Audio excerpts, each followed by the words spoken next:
I know I'm not alone. Everybody has been there. Someone gave you a piece of furniture. You inherited something, or you found a really good deal at a thrift store or a garage sale. But here's this wonderful piece of furniture that was once loved and adored, and now nobody wants it.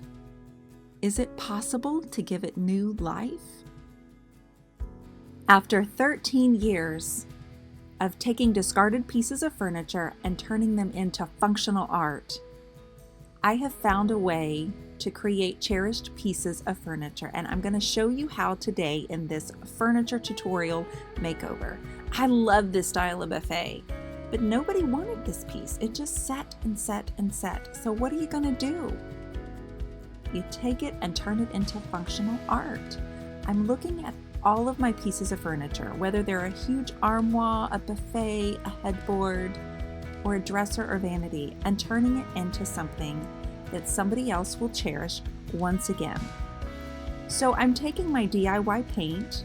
It's my favorite clay-based paint. I'm trying something a little bit new on this piece, something I've never once done before. And I'm going to show you step by step how you also can turn that old piece that's just been sitting in your garage with a blanket over it, or it's in a barn or storage building somewhere, and let's give it new life. It doesn't have to be difficult. You can take this tutorial as far as you want to go. I'm going to actually finger paint. I'm also a furniture finger paint artist. And if you've never known one before, you do now. It's a lot of fun, and it's another way for me to express my creativity. I find it relaxing, and because the paint is made of clay, there's nothing inside it that's harmful to me. So we're starting with sanding the top of this with an 80 grit sandpaper. You can see that there were some rings, and there was one really grummy area on the top of this buffet. So after the 80, I used 120 and finished with the 220 grit, giving it a very smooth finish. Because of DIY paint, I don't actually have to sand or strip the original finish off of the sides or the front. All right, so we are actually ready to get started, finally, the good stuff, because I like it when we can skip all that and go right into painting, but however, it's important sometimes to not skip it. Now, I use DIY paint. That's the name from Debbie's Design Diary. This is a clay-based paint, which makes it optimal for painting inside. There are no VOCs, and getting it on my hands is not harmful. There are only 9 ingredients, which is why it is cherished paint of choice. Now, the paint is pretty thick, as you can imagine, clay, but if you want an optimal, durable finish, the clay in the paint is perfect. But because it comes out kind of thick, look at this delicious color. It's a deep teal called Bohemian Blue. I'm going to use that as a base coat. But because it pours out kind of thick,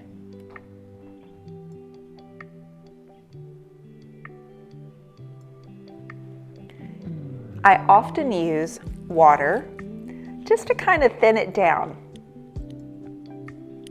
It's not required, but the way that I paint in multiple layers, I really prefer that. So I grab my Water Girl from Paint Pixie, and it's a fine mist sprayer, and it just smooths out the coat and helps the finish go on really thin and really smooth. If I want to build up from there, I can, but that's why I use DIY paint for my furniture makeovers. Okay, let's paint. I am going to lightly mist my paint, the Bohemian Blue, and then I'm going to use the VIP brush also from Paint Pixie and the Turquoise Iris. It covers a lot of square footage really fast, and since this is just a base coat, my goal is to actually add a layer of flowers all over the front of it. April showers bring May flowers, so we're going with tulips, inspired by my latest finger painting, and I'm going to tell you a little bit more about that during the process of the painting. But this gets the job done really quickly.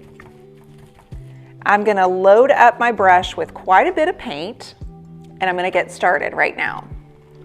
So with a light mist, not to where it's puddling or dripping or anything like that, I am just gonna slowly let this paint glide on the top.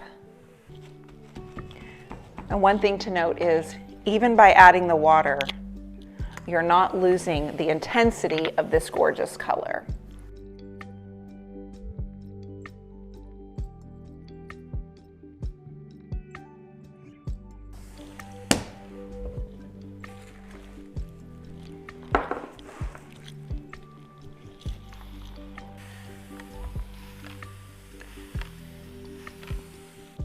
Now, one of the most common questions I get asked is, wait, you're putting water on the furniture. You don't have to worry about that. It's not a lot. It's not puddling. It's not pooling. And because the clay is very porous, what happens is it soaks up all that water and it kind of creates like a muddy texture. So the porous and the clay soaks up the water, and within just a few minutes, you're gonna see how quickly this dries, and it will immediately start forming a really solid finish across the top of this buffet. See what I mean about the square footage? In just about 3 minutes, we've painted this entire top to the buffet. And we will repeat the same steps on the sides and on the front and on the gorgeous, sexy legs this buffet has down there below.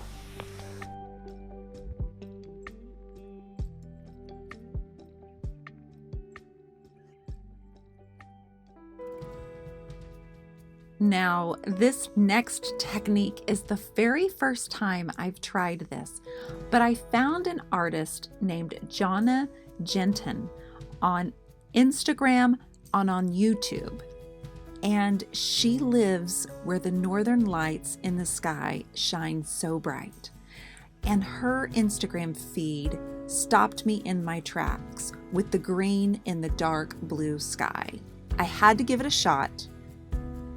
All right, so we've done the fun stuff by spray painting, we base coat, and we sanded before that, which means we've come to the point where we're ready to start adding flowers. I'm going to show you my inspiration painting. This is a finger painting I did last week on a live video. It took me a couple of hours where I layered the colors and blended them all together using all of my DIY paint and added in some gold here and some dark and decrepit. I'm going to tell you all about what that is while I'm using this as my inspiration and seeing if I can create a garden of tulips across the front of this buffet. The first thing I'm going to do is create some of this drip effect. It's kind of a color wash, and the clay in DIY paint allows for that, where you can still see the drips, you can still see some of the texture. So what I've done is I've taken a color called Water Lily, and I'm going to show that to you here in just a second, and I'm going to show you the consistency, and we are going to wipe that color wash onto this piece. I'm using the Bohemian Blue because I wanted to kind of create that Northern Lights look with this bright green that's kind of sweeping across the piece. And then I'm going to add in the blue. And I've watered it down very thin. As you can see, it is just kind of like water. And the next thing is the fun part.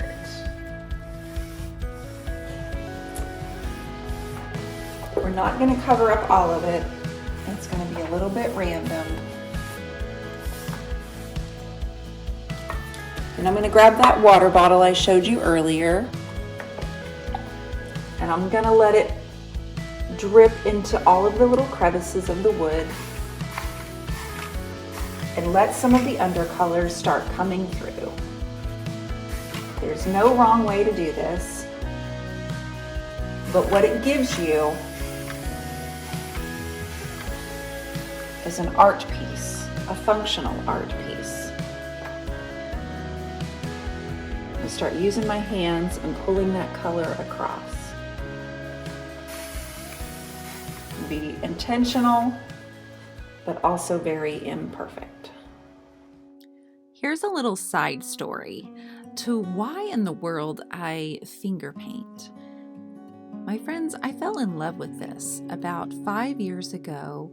I was with my friend on a Facebook Live, and she said, "How about we finger paint tonight? It'll be fun. We'll use the DIY. It washes off easily." And I thought, oh my goodness, we always did some really silly things with paint, but it was called Friday Night Live.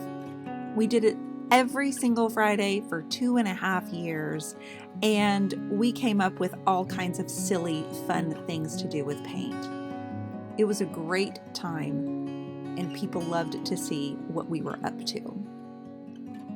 Well, I finger painted a black canvas with bright florals, and that painting sold as soon as the live was over, and something was ignited inside my soul. You know what that feels like. If you're creative, you know exactly what I'm talking about. Ever since then, I have finger painted on canvases, and I began doing flowers on furniture, and the very first piece was a tall 6.5-foot wardrobe, the old kind, with just one bar inside, and I sprinkled flowers falling from the top all the way down to the bottom. And I made them with my fingers, just textured little floral bouquets. So 2 years ago, I started a membership group, and we get together every single week and we finger paint. We do different kind of projects. And the whole theory behind finger painting for me is to focus on the process, to engage all of your senses. It's relaxing, and it has created a different kind of technique in my toolbox, okay? So it's not only beneficial to my creativity, pushing that envelope, but it's allowing that kid-like nature to come through. And honestly, I found out that I'm pretty good at it. I'm pretty good at building up the layers of color and creating a design and creating depth. And I never really was a messy kid, but I love having paint all over my hands.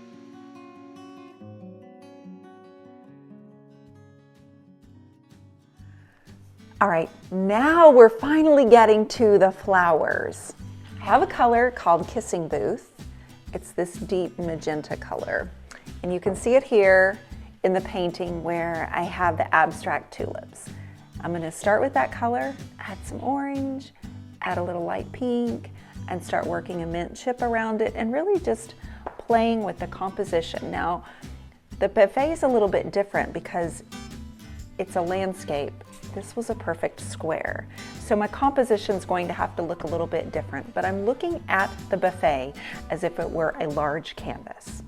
I really love to use my furniture as functional art and make it a statement in your home. Now let me walk you through exactly what I'm doing. Because of the clay in the paint, it dries really quickly and I can build up the layers. I'm pressing the paint with a little bit of water and blending as I go.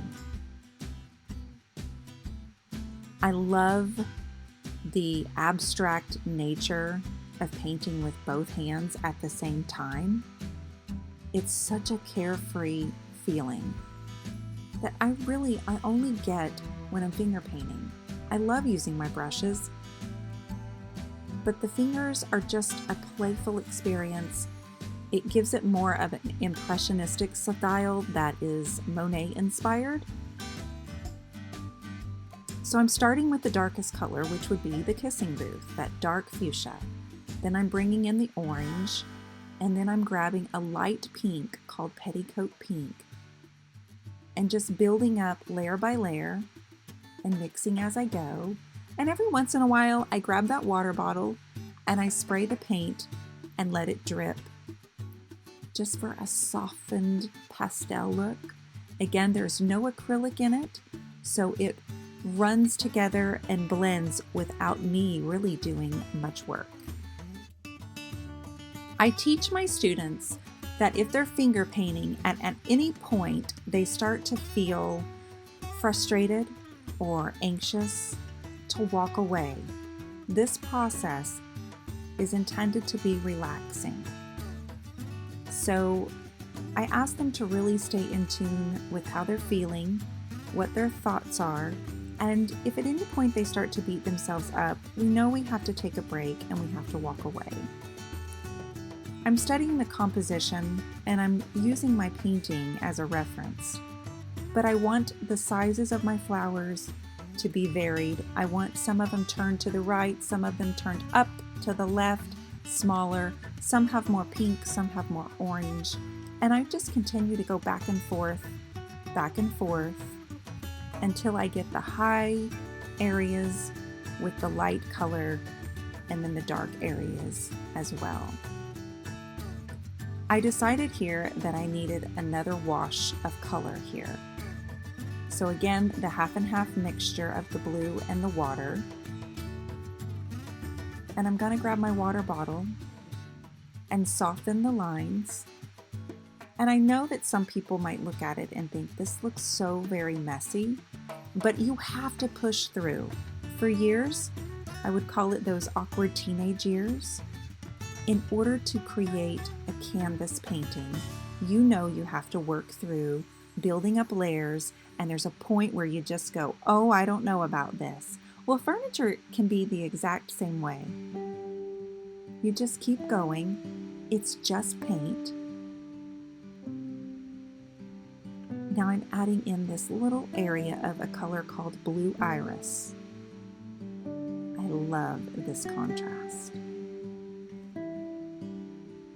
There are so many ways to interpret the word bohemian when it comes to decor, but the concept itself boils down to one simple belief. A person's home should include beautiful things that they have collected over their lifetime. It's a highly personal decor style that usually leads to an eclectic but cohesive home. Because it's so personalized, there's always a sense of ease about it and nothing feels forced or staged. I love the natural progression of my paintings, and functional art should be something that is also personalized and loved, adored, and cherished for many years to come.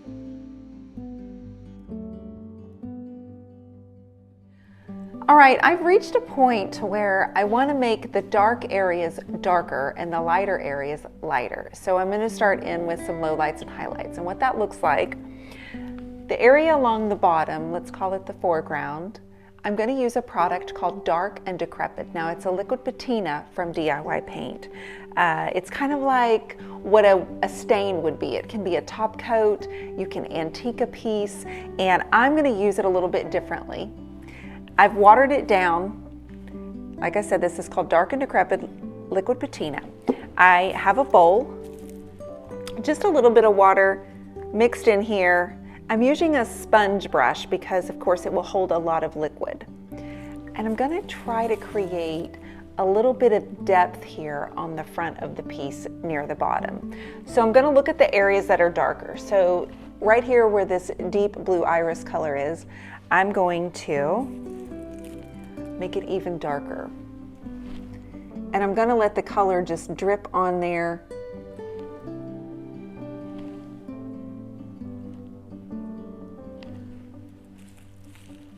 So we create even more contrast within our canvas. So think shadows. The bloom is covering the underside and creating a shadow below the bloom. So I'm being very intentional about where I'm applying the thin coat of the watered down Dark and Decrepit, and then I'm blending the edges with my fingers so there are no harsh lines, but only softened shadows.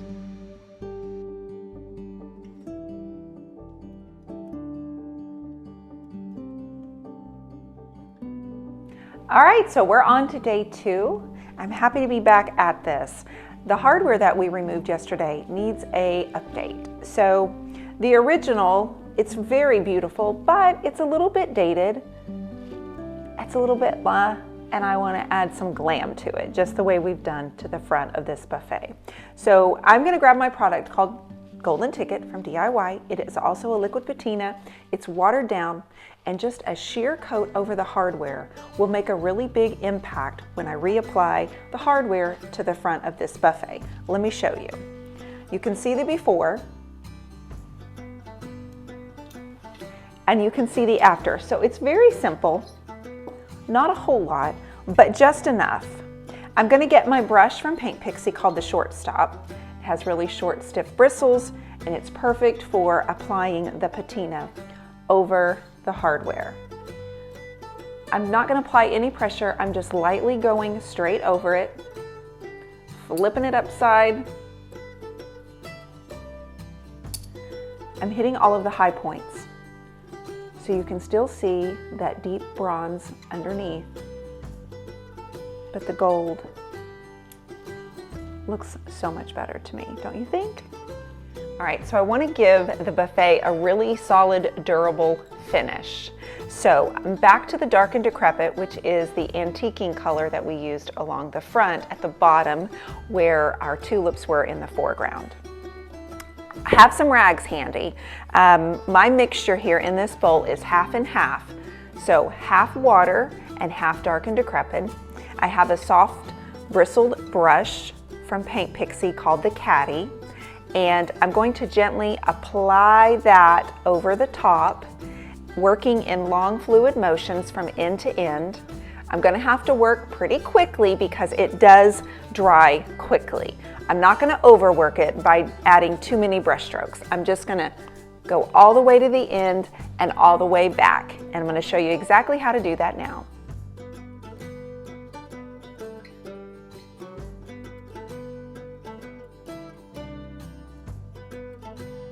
I'm very careful to not overload my brush. I really want that beautiful teal color to still come through, even though I'm adding my top coat. This is giving the top a good sealant over the chalky clay-based paint. And you can see it goes really quickly. So we're down to the final touches, which means the clear wax is next. The clear wax from DIY is going to give it a smooth finish. Because the clay and chalk base is a little bit chalky, what's going to happen is you're going to see the colors intensify. So as the DIY paint dries, it gets lighter. But when we add our sealer to it, which is our wax, the original color that was in the wet can comes back into play. I'm going to put one coat over the front and one coat across the top in all of the areas that I've painted. And then tomorrow, after 24 hours, I will buff it, and it's going to be good to go and ready to be in your home on display. A little bit of this wax goes a long way. It's very soft, and I like to apply the wax in a circular motion so it gets into all of the grooves, all of those little trim pieces. And you can see where I'm adding the clear. The color is enhanced, a little bit darker, a little bit brighter, and a little bit more true to the original color. This is the good part, the good stuff. This is when I really start seeing my whole design come together, and I get excited and get that little pitter-patter in my heart, and I'm looking at it coming together as a beautiful canvas. The hardware, we added a little bit of gold for the finishing touches, and voila! I'm in love. I hope that you will give this a try too. Because they look like tulips, I had to go to the store, and I bought all the tulips they had from the market and filled them in my collection of green vases. I hope that you will also try giving finger painting a go. And if not, grab your brushes. Even just the one coat of that deep bohemian blue would have also been lovely. All of the beautiful pieces are now highlighted. Thank you for watching.